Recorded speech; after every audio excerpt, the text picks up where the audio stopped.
छोटे सी गांव में तालाब के किनारे दो बहनें रहती थी। बड़ी बहन मीरा का पति काफी समय से बीमार था। घर की हालात ठीक नहीं थी, इसलिए वो रोज अपने छोटी बहन प्रीति के घर काम करने जाती थी। प्रीति की शादी एक धनी व्यापारी से हुई थी।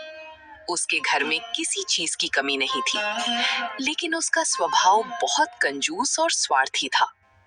हर सुबह मीरा जल्दी जल्दी अपने घर का सारा काम निपटाती और फिर प्रीति के घर की ओर निकल पड़ती, ताकि कुछ मेहनत करके अपने घर के खर्चे का जुगाड़ कर सके। अरे दीदी, आज फिर तुम्हें देर हो गई। सुबह सुबह इतने बड़े घर का काम पड़ा रहता है और तुम आराम से घर पर बैठी रहती हो।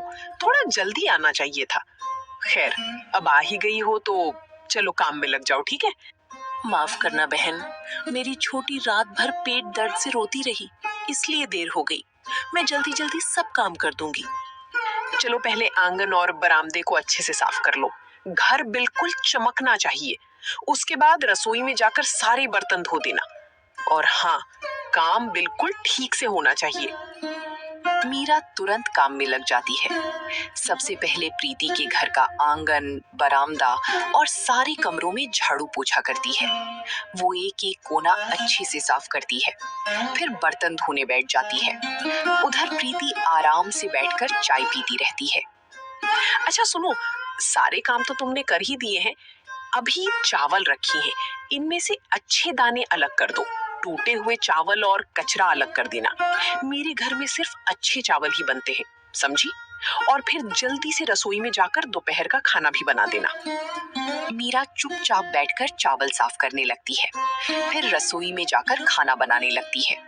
वो अपने मन में सोच रही होती है कि प्रीति ने कहा था पैसे तो नहीं देगी, लेकिन रोज के काम के बदले अनाज देगी। मीरा को उम्मीद थी इन चावलों में से उसे भी थोड़ा अच्छा हिस्सा मिलेगा।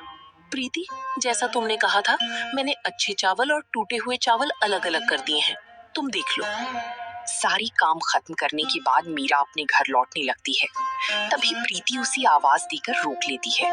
दीदी, ये लो, ये टूटे हुए चावल। मेरे घर में तो कोई इन्हें नहीं खाता, इसलिए तुम ही ले जाओ। तुम्हारे घर में तो ये आराम से सब खा लेंगे। प्रीति टूटे फूटे दानों वाला थोड़ा सा चावल एक थैली में डालकर मीरा को थमा देती है। मीरा बिना कुछ कहे चावल ले लेती है और घर की ओर चल पड़ती है। उसकी आंखों में आंसू होते हैं, लेकिन होठों पर एक भी शिकायत नहीं आती, क्योंकि वो जानती थी कि उसकी मजबूरी और गरीबी में यही चावल भी उसके लिए बहुत कीमती है। मीरा घर जाकर वही चावल बनाती है और अपने पति व बच्चे को खिला देती है। अगली सुबह फिर वही सिलसिला शुरू हो जाता है। सुबह सुबह मीरा दरवाजे पर दस्तक देती है। अरे दीदी, आज तो जल्दी आ गई। अच्छा हुआ। सुनो, आज मेरा मछली खाने का बहुत मन है। तुम जल्दी से झाड़ू पोछा कर लो, बर्तन धो लो और फिर रसोई में जाकर मछली बना देना। लेकिन हाँ, मसाला अच्छे से पीसना। मछली बिल्कुल स्वादिष्ट होनी चाहिए। मेरे पति को बढ़िया खाना पसंद है। ठीक है बहन, जैसा तुम कहो, मैं जल्दी से काम खत्म करके मछली बना देती हूँ। मीरा चुपचाप झाड़ू पोछा करने लगती है, फिर बर्तन धोती है और आखिर में बैठकर मछली पकाने लगती है। वो आज भी मन ही मन सोच रही होती है कि उसकी बेटी छोटी को ये मछली बहुत पसंद है। मीरा मसाले कूटती है, प्याज लहसुन का तड़का लगाती है, फिर मछली तलकर बड़ी मेहनत से स्वादिष्ट करी तैयार करती है। पूरे घर में खुशबू फैल जाती है। प्रीति आकर देखती है। वाह, आज तो बहुत अच्छी खुशबू आ रही है। लगता है खाना बढ़िया बना है। अरे, आज तो उन्हें बहुत मजा आएगा। तुमने आज काफी मेहनत की है। प्रीति और उसका पति आराम से बैठकर मछली खाने लगती हैं। सीमा की आंखों में हल्की सी उम्मीद झलक रही थी कि शायद आज प्रीति उसे भी थोड़ी सी मछली दे दे, ताकि वो अपनी बेटी के लिए ले जा सके। शाम को मीरा अपना काम पूरा करके घर जाने लगती है। तभी राधा उसे रोकती है। रुको दीदी, आज तुम्हारे लिए भी कुछ है। ये लो, कल रात का बचा हुआ चावल और सब्जी रखी थी, इसे घर ले जाकर गरम करके खा लेना। मीरा बिना कोई शिकायत किए बासी चावल और खराब हो चुकी सब्जी की थैली उठा लेती है और अपने घर की ओर चल पड़ती है। दिन पर दिन ऐसे ही बीतते गए। मीरा हर सुबह प्रीति के घर काम करने जाती और लौटते समय प्रीति उसे कुछ न कुछ बासी या खराब खाना देकर भेज देती। एक दिन प्रीति ने कहा, सुनो दीदी, कल तुम सुबह सुबह जल्दी आ जाना। मेरे पति को व्यापार में बहुत बड़ा फायदा हुआ है, इसलिए घर में पूजा का बड़ा आयोजन रखा है। बहुत सारे मेहमान आए और ढेर सारी मिठाइयाँ व पकवान बनेंगे, समझी ना? मुझे तुम्हारी पूरी मदद चाहिए। ठीक है बहन, जैसा तुम कहो। मैं कल सुबह जल्दी आ जाऊंगी और पूरा काम मेहनत से करूंगी। अगली सुबह सीमा जल्दी उठकर अपने घर का सारा काम निपटा कर निकल रही थी कि तभी उसकी बेटी बाहर आ गई। माँ, आज तुम इतनी सुबह सुबह कहाँ जा रही हो? मौसी के घर तो तुम रोज बाद में जाती हो, फिर आज इतनी जल्दी क्यों? मीरा ने प्यार से कहा, बेटा, आज तेरी मौसी के घर बड़ा आयोजन है। तेरी मौसा को व्यापार में बहुत लाभ हुआ है, इसलिए वहाँ पूजा रखी गई है। बहुत सारे मेहमान आएंगे और ढेर सारी मिठाइयाँ और पकवान बनेंगे, इसीलिए मुझे आज जल्दी जाना पड़ रहा है। माँ, इतने सारे लोग आ रहे हैं तो मौसी ने मुझे भी बुलाया होगा ना? तुम मुझे साथ क्यों नहीं ले जा रही हो? अरे बेटा, तेरे पिताजी की तबीयत ठीक नहीं है। अगर तू मेरे साथ चला जाएगा तो वो घर पर अकेले रह जाएंगे। ठीक है माँ, आज मौसी के घर मिठाइयाँ बनेंगी, वो हमारे लिए भी देंगी ना? तुम लेकर आना माँ, मैं इंतजार करूँगा, तुम जल्दी आना। हाँ बेटा, तू अच्छे से रहना, मैं काम करके जल्दी लौटूंगी। और सुन, अपने पिताजी का ध्यान रखना, उनकी दवाइयाँ खिड़की के पास रखी हैं, समय पर दे देना। अपने बेटे को समझाकर वहां से निकल जाती है।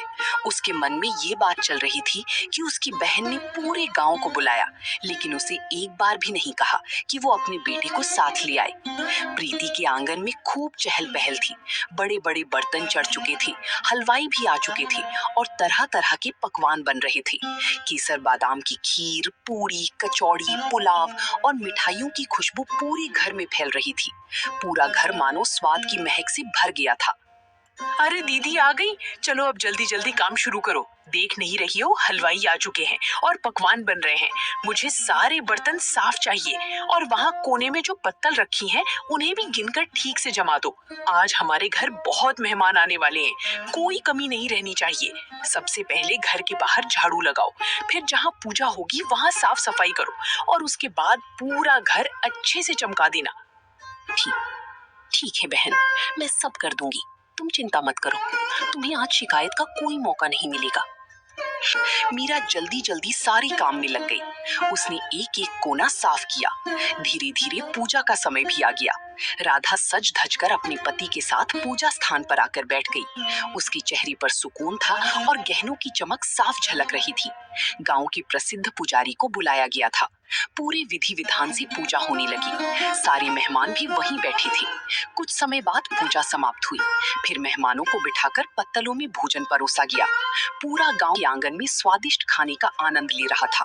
खीर की खुशबू, मिठाइयों का स्वाद और पकवानों की रौनक चारों ओर फैल गई थी। हर कोई खाने की तारीफ कर रहा था। धीरे धीरे सभी मेहमान भोजन करके अपने अपने घर चले गए। अब घर में शांति हो गई थी, लेकिन अभी भी बहुत सारे पकवान और मिठाइयाँ बची हुई थी। प्रीति बोली, अरे दीदी, आज तो भगवान की कृपा से बहुत बड़ा आयोजन हो गया। इतने सारे पकवान बने और इतने मेहमान आए, लेकिन देखो अभी भी कितनी मिठाइयाँ और खाने की चीजें बची हुई हैं। तुम ऐसा करो, इन सबको उठाकर रसोई में ठीक से रख दो और जब मिठाई के बर्तनों में नीचे चूरा और शक्कर जमा है उसे निकालकर अलग कर देना। मीरा सिर झुकाकर बिना थकी बिना कुछ कही सारी मिठाइयाँ, पकवान और बचे हुए खाने को रसोई में ले जाकर सहेजने लगी। बेटी अपने कमरे में एक पोटली लिए थी। उसने मीरा को अंदर बुलाया।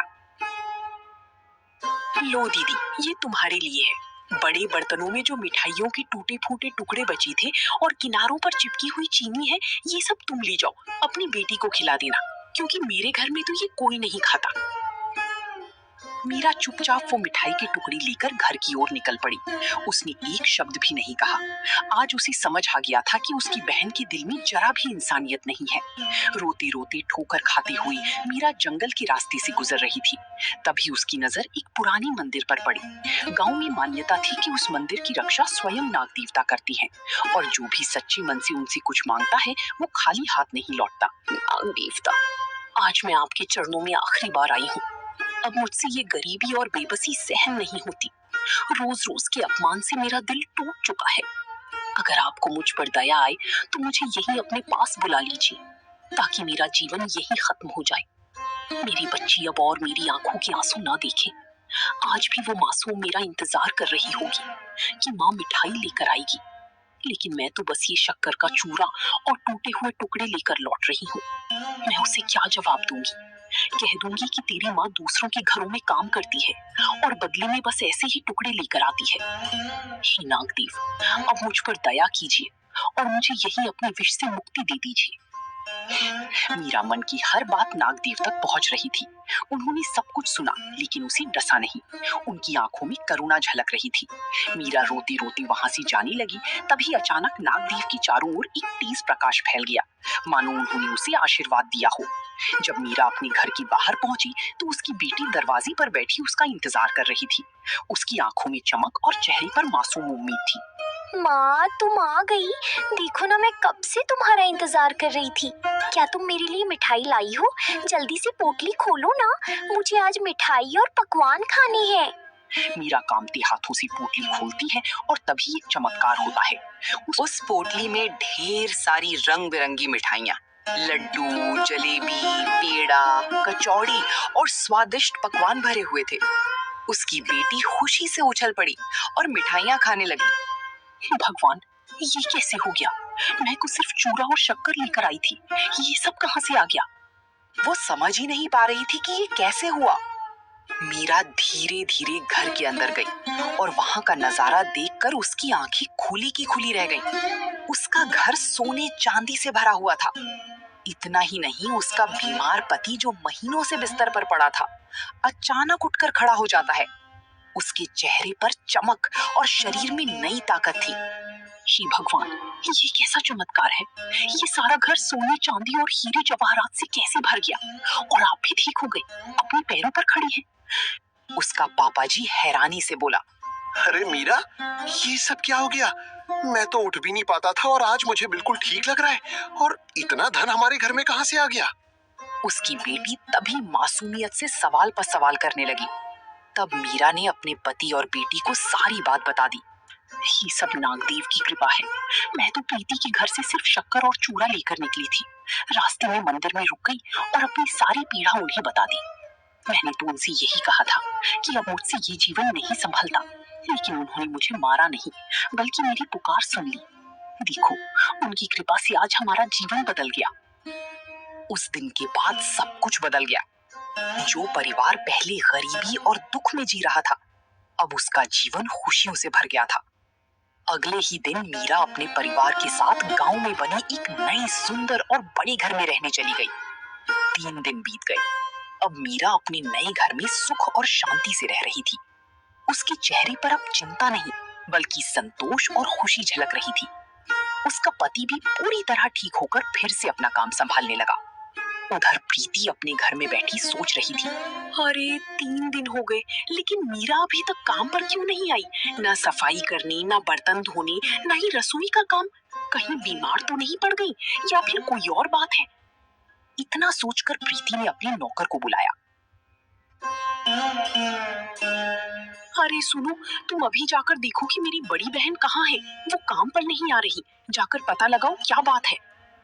नौकर तुरंत मीरा के घर की ओर चल पड़ा। वहां पहुंचकर जैसे ही उसने घर के अंदर कदम रखा, उसकी आंखें हैरानी से फैल गईं। उसने देखा अब उनका घर नया और बहुत बड़ा हो चुका था। उसका पति भी पूरी तरह ठीक होकर खेत की ओर जा रहा था। नौकर ने चुपके से अंदर झांका तो देखा कि मीरा अपनी बेटी के साथ बड़े आराम से बैठी थी। चारों तरफ सुख और समृद्धि नजर आ रही थी। वो हैरान रह गया। हे भगवान, ये मैं क्या देख रहा हूँ? कुछ दिन पहले तक तो इनकी हालत बहुत खराब थी और अब तो जैसे किसी बड़े महल में रह रहे हो। नौकर भागता हुआ प्रीति के पास पहुंचा और हांफते हुए बोला, मालकिन, ये तो चमत्कार हो गया। आपकी बड़ी बहन अब बहुत अमीर हो गई है। उनका घर सोने चांदी से भरा है। उनके पति की बीमारी भी ठीक हो गई है और उनका बेटा तो तरह तरह की मिठाइयाँ खा रही थी। लगता है उनकी किस्मत रातों रात बदल गई है। ये कैसे हो सकता है? जब मैंने उसे भेजा था तो बस थोड़े से बचे हुए मिठाई के टुकड़े और चिपकी हुई शक्कर ही दी थी। फिर ये सब दौलत कहाँ से आ गई? नहीं, ये राज तो मुझे जानना ही होगा।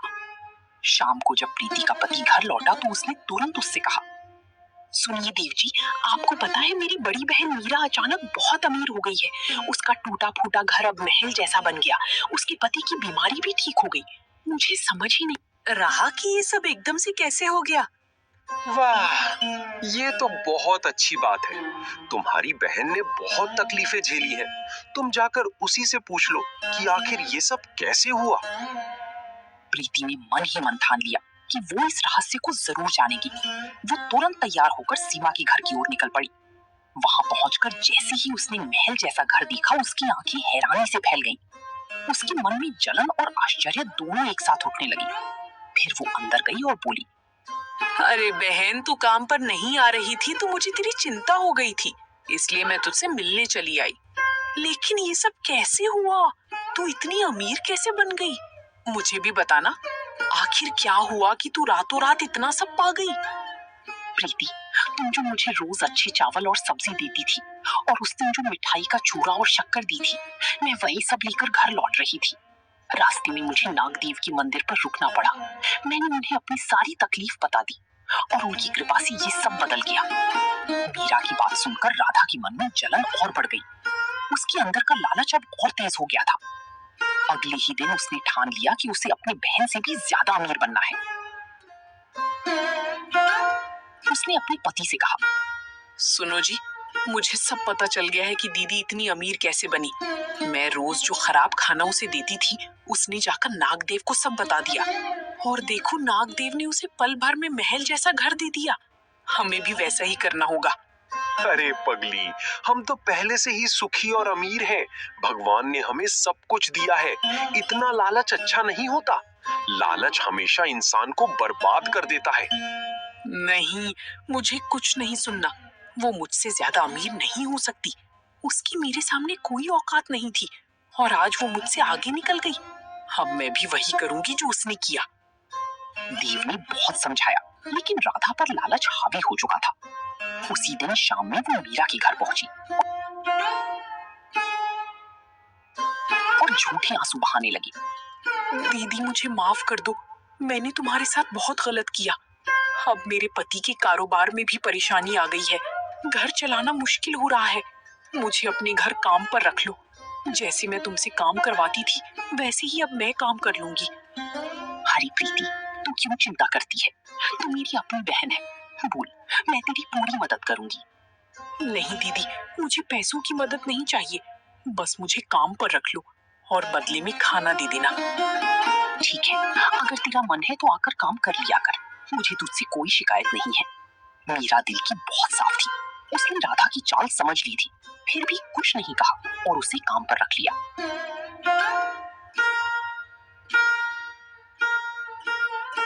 अगली सुबह प्रीति मीरा के घर पहुंच गई। उसके मन में बस एक ही इच्छा थी, किसी तरह वही चमत्कार दोहराया जाए और वो मीरा से भी ज्यादा अमीर बन जाए। हरी प्रीति, हाँ तू आ गई। आज घर में काफी काम है, तू सफाई कर ले, मैं रसोई संभालती हूँ। हाँ, मैं सब कर लूंगी। तुम्हारा पूरा घर साफ कर दूंगी। दिन भर काम करने के बाद जब शाम को घर लौटने का वक्त आया, तब सीमा ने राधा के लिए अच्छे अच्छे पकवान और मिठाइयाँ एक थैले में रख कर दी। बहन, ये ताजा गर्म खाना और मिठाइयाँ अपने साथ ले जा। नहीं दीदी, वही देना जो मैं तुम्हें दिया करती थी। बासी बचा और सूखा खाना। मैं तुम्हारा अच्छा खाना नहीं लूंगी। ये सुनकर मीरा चौंक गई, लेकिन प्रीति अपनी जिद पर अड़ी रही। आखिरकार मजबूरी में मीरा ने उसे बासी खाना ही दे दिया।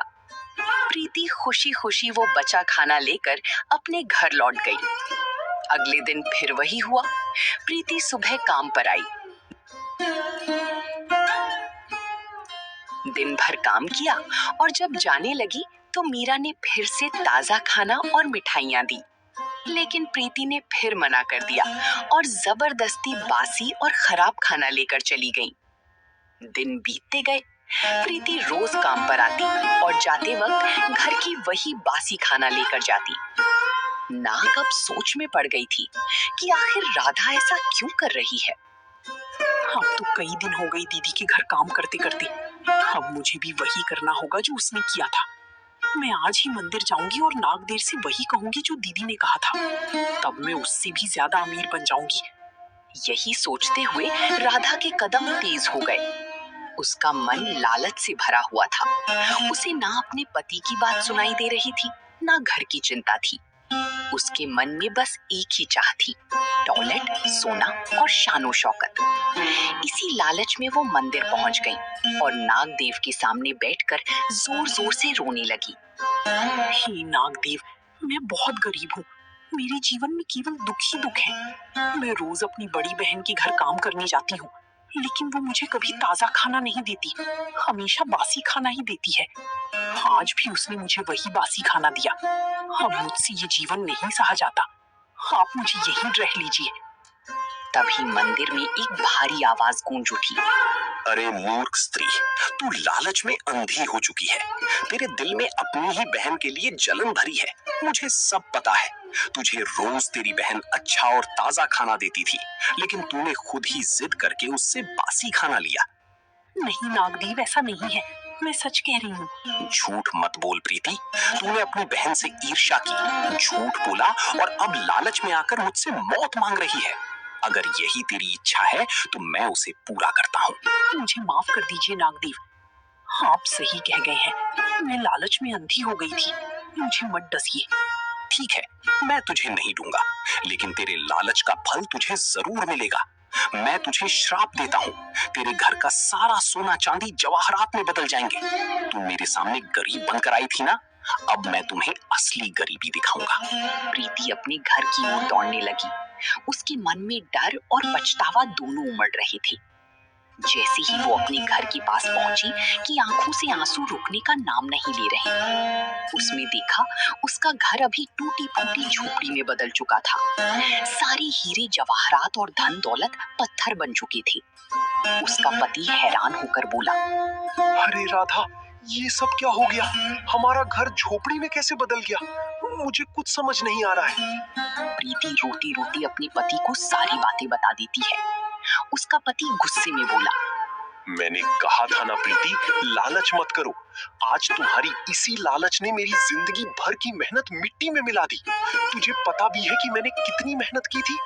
पता नहीं मैंने कौन सी पाप की थी कि तुझ जैसी औरत मुझे मिली। प्रीति, लालच की वजह से उसका सारा ऐशो आराम, धन दौलत और पति का प्यार सब कुछ छीन गया। इस तरह लालच और जलन में अंधी होकर प्रीति ने अपने ही हाथों अपनी जिंदगी बर्बाद कर ली।